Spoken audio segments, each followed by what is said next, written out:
Travail présenté par Kabongo Fatouma Joyce, étudiante en L2 phasé LMD. Il nous est donc demandé dans ce travail de gestion de ressources humaines de faire la différence entre un poste, une fonction, une activité, une tâche et un emploi. Alors, selon le dictionnaire Larousse, un poste est un emploi professionnel assigné à quelqu'un en un lieu donné où il exerce cette activité. Ça correspond à la relation entre un salarié et un établissement en une période donnée. Par exemple, une personne qui travaille dans 2 établissements, cette personne occupe donc 2 postes. Alors, une fonction, c'est ce que doit accomplir une personne dans son travail, un emploi considéré en rapport avec la collectivité. C'est quelque chose en collectivité, par exemple, fonction de juriste. L'activité est un ensemble d'actions et des tâches de même nature qui ont pour objectif de réaliser effectivement les objectifs poursuivis par les salariés, donc la mise en action et la mise en œuvre des théories et stratégies.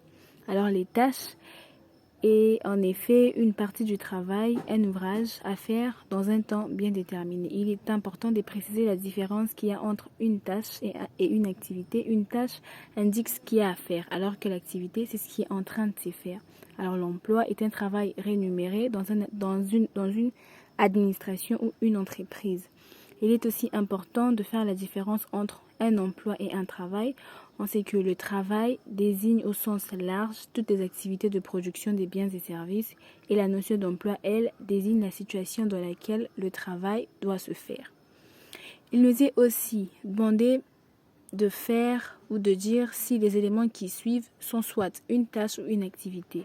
Répondre à un appel téléphonique, est-ce une tâche ou une activité? C'est une activité parce que c'est quelque chose qui doit se faire tous les jours.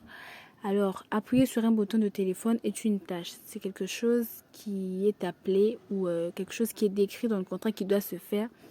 Saluer l'interlocuteur est une tâche. Nommer les services est une activité. Acheminer l'appel aussi est une activité. Il nous est aussi demandé, en effet, de faire des exemples selon les questionnaires de description de poste. Alors, l'image que vous voyez est une image, un exemple d'une analyse de poste. Il existe essentiellement 5 éléments pour faire une description de poste.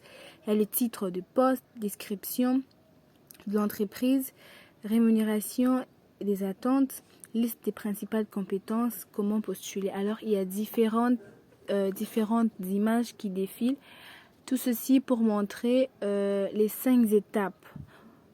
En début des images, tout au-dessus, les informations qui suivent sont spécifiquement les intitulés de poste où les candidats doivent inscrire son nom. Ensuite, il y a les descriptions du poste où il y a les enjeux du poste, les missions du poste, les activités, des statuts. Et ensuite, en 3e position, il y a les conditions d'exercice du poste, le lieu du travail, spécialité du poste et ainsi.